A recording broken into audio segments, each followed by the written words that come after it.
அன்பர்களே, நண்பர்களே, உங்கள் பாலுவின் இனிய காலை வணக்கம்.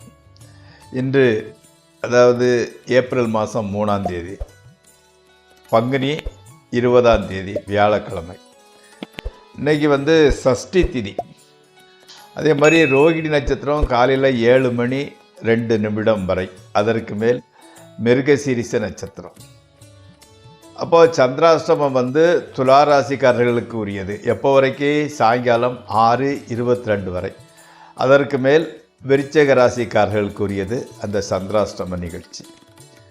இன்றைக்கி ராகுகாலம் மத்தியானம் 1:00 3 மணி வரை. யமகண்டம் காலையில் 6 to 7:30 வரை. நல்ல நேரம் 10 to 11, மத்தியானம் 12 to 1:30 வரை. இன்றைக்கி நீங்கள் அணிய வேண்டிய உடையின் நிறம் மஞ்சள், கோல்டு பிஸ்கட் கலரு. தவிர்க்க வேண்டியது பிங்க் கலர். சாப்பிடக்கூடியது டால் அல்லது சாம்பார், அதாவது துவரம் பருப்பில் செய்கிறது.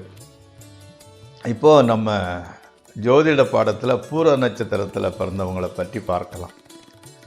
பூர நட்சத்திரம் 2ஆம் பாதத்தில் பிறந்தவர்கள் பிறருக்கு சகாயம் செய்பவராக இருப்பார். அதே சமயத்தில் அவர் மன சஞ்சலம் மிக்கவர்கள். மனது அலைவாஞ்சிக்கிட்டே இருக்கும். இதை செய்யலாம் அதை செய்யலாம், ஒரு ஸ்டெடி மைண்ட் இருக்காது. மன சஞ்சலம் மிக்கவராக இருப்பார். அதே மாதிரி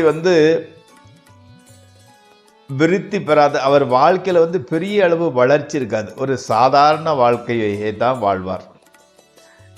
இவர் பொருள் ஈட்டுவதில் முயற்சி உடையவராகவும், குடும்பத்தில் பாசமுடையவராகவும், சகோதர சகோதரிகளை ரட்சிப்பவராகவும் இருப்பார். ஆடை அணிகலன்கள்பால் அதிக பற்று கொண்டவராகவும் இருப்பார். நண்பர்களே, இப்பொழுது நம்ம ராசிபலன் நிகழ்ச்சிக்குள் செல்வோம். இந்த ராசிபலன் நிகழ்ச்சிக்கு விரும்புவோர், பயன்பெறுவோர், அதை அதிகம் விரும்பி பார்ப்பவர்கள் தயவு செய்து சப்ஸ்கிரைப் செய்யவும், நண்பர்களுடன் பகிர்ந்து கொள்ளவும். வாருங்கள், நிகழ்ச்சிக்குள் செல்வோம். இந்த மேசராசிக்காரர்களுக்கு இன்று உடல் ஆரோக்கியம் நன்றாக இருக்கிறது. ஸ்பெக்குலேஷன், ட்ரேடிங் ஆகியவற்றின் மூலம் நல்ல லாபம் கிடைக்கின்றது.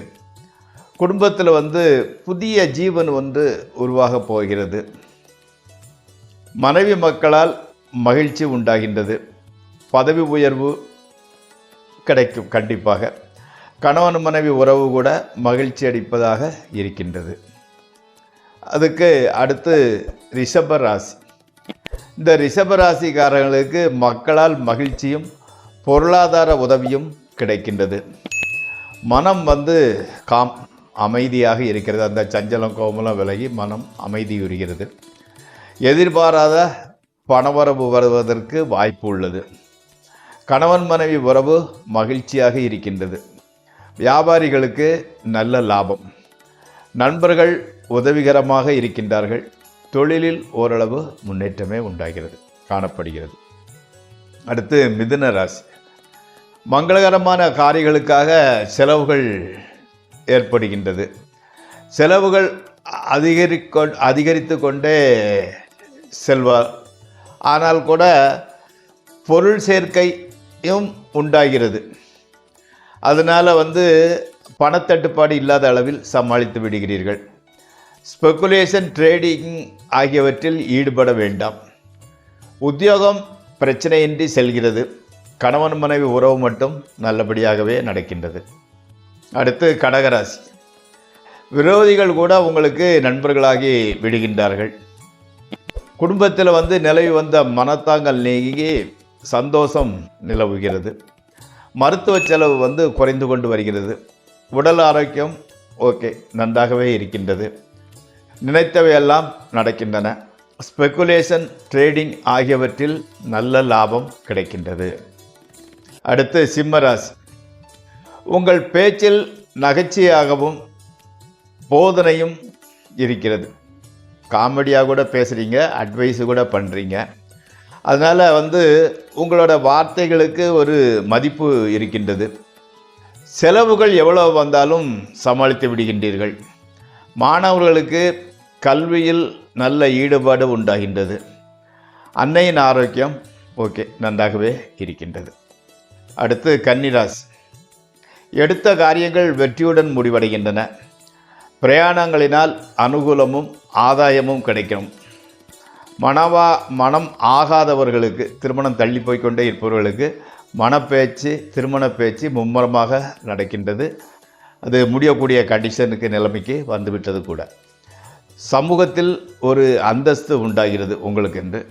கணவன் மனைவி உறவு மகிழ்ச்சி அளிப்பதாக இருக்கின்றது. ஸ்பெக்குலேஷனின் ட்ரேடிங்கில் ஓரளவு லாபம். அடுத்து துளாராசி. பணத்தட்டுப்பாடு என்பது குறைய ஆரம்பிக்கிறது. அதே மாதிரி ஸ்தல யாத்திரை செல்ல திட்டமிடுகிறீர்கள். ஆமாம், எல்லாம் நல்ல காரியங்கள்லாம் நடத்தி முடித்தாகிவிட்டது. ரிலாக்ஸாக கோயில்களுக்கு சென்று வரலாம்னு பிளான் செய்கின்றீர்கள். செலவுகள் நல்ல செலவுகளாக வருகின்றன. உடல் ஆரோக்கியம், மன ஆரோக்கியம் சற்று டல்லாகவே இருக்கின்றது. புதிய முயற்சிகள் எதிலும் ஈடுபட வேண்டாம். அடுத்து விருச்சிக ராசி. அரசாங்க ஆதரவு கிடைக்கின்றது. சமூகத்தில் கௌரவம் அதிகரிக்கின்றது. ஆரோக்கியம் முன்னேற்றம் அடைகிறது. மனமாகாதவர்களுக்கு கண்டிப்பாக மனமாகுவதற்கு உண்டான நிச்சயார்த்த ஏற்பாடுகள் நடக்கின்றன. மேலதிகாரிகள் ஆதரவு இருக்கும். கணவன் மனைவி உறவு மேன்மையுடன் விளங்கும். தொழிலில் ஆதாயமும் உற்சாகமும் இருக்கின்றது. அடுத்து தனுசு ராசி. உத்தியோகத்தில் நல்ல பெயர் கிடைக்கின்றது. புதிய தொழில் ஆரம்பிக்கும் வாய்ப்பும் உருவாகின்றது. பிரயாணமும் அதனால் ஆதாயமும் உண்டாகின்றது. சுப செலவுகளே அதிகரிக்கின்றன. உங்களது புகழ், அந்தஸ்து அதிகரிக்கிறது. பணவரவு ஓகே நன்றாகவே இருக்கின்றது. கணவன் மனைவி உறவு சந்தோஷமாகவே செல்கின்றது. அடுத்து மகர ராசி. மக்கள் பேறு உண்டாகும். ஓகே. புதிய வீடு, நிலம், வாகனம் வாங்கும் யோகம் வந்துள்ளது. புதுமனை புகவும் சூழ்நிலை உருவாகின்றது. உறவினர்கள், நண்பர்கள் உதவியாக இருக்கின்றனர். பெற்றோர் உடல்நிலை நன்றாகவே இருக்கின்றது. பதவி உயர்வு, ஊதிய உயர்வு கிடைக்கின்றது. அடுத்து கும்பராசி. மனம் ஒரு நிலையில் இல்லாமல் அலைபாய்கின்றது. உடல்நிலை சற்று பாதித்தாலும் மருந்து மாத்திரையுடன் சரியாகி விடுகிறது. வேலை இல்லாதவர்களுக்கு வேலை கிடைக்கின்றது. டெம்பரரி வேலை செய்தவர்களுக்கு வேலை நிரந்தரமாகின்றது. செலவுகளை கட்டுப்படுத்துவதனால் பணத்தட்டுப்பாடு குறைகிறது. மன நிம்மதியும் ஏற்படுகிறது. அடுத்து மீனராசி. மனைவியின் ஆரோக்கியம் தேறி வருகின்றது. வியாபாரிகளுக்கு நல்ல லாபம் கிடைக்கின்றது. பிரயாணங்களினால் அனுகூலம் உண்டாகிறது. நண்பர்கள் ஆதரவாக இருக்கின்றார்கள். வெளிநாட்டிலிருந்து நல்ல செய்தி சேருகிறது. தெய்வ பக்தி அதிகரிக்கிறது. பணவரவு ஓகே நன்றாகவே திருப்திகரமாகவே இருக்கிறது. புதிய நண்பர்கள் வாய்க்கின்றார்கள். ஸ்பெக்குலேஷன் ட்ரேடிங்கில் நல்ல லாபம் கிடைக்கின்றது. நண்பர்களே, இந்த ராசி பலன் நிகழ்ச்சி இத்துடன் முடிவடைகிறது. நாளை மீண்டும் சந்திப்போம்.